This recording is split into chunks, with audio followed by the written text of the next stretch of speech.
Aleykum assalam. Sual belədir ki, qardaş, valideynlər məni qınadığına görə mən saqqalımı çox uzada bilmirəm, tam da qırxmıram, maşınka ilə götürürəm. Bunun günahı varmı? Təbii ki, Peyğəmbər sallallahu əleyhi və səlləm buyurub ki, saqqalınızı uzadın və bığlarınızı gödəldin. Saqqalı uzadın və bığlarınızı qısaldın. Və bu da deməkdir ki, əgər bir əmr gəlibsə, insan bacaran qədər ona riayət eləməlidir. Əgər siz valideyninizin qınağından qorxursunuzsa, nəsə deyərlər, danışarlar və s. və bunun üçün siz tam da yox, lezva ilə də yox, maşınka ilə götürürsünüzsə, düzdür, siz burada günah qazanırsınız, ona görə ki, siz tam olaraq Allah Rəsulunun əmrinə riayət etmirsiniz. Yəni, tam tabeçiliyiniz olmur.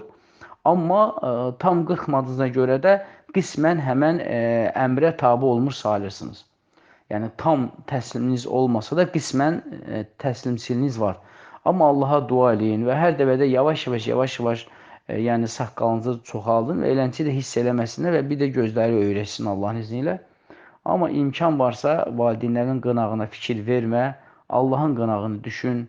Yəni, insanların qınağına görə Allaha asi eləyənlər gecə-tezi Allahın əzabına da düçar olarlar.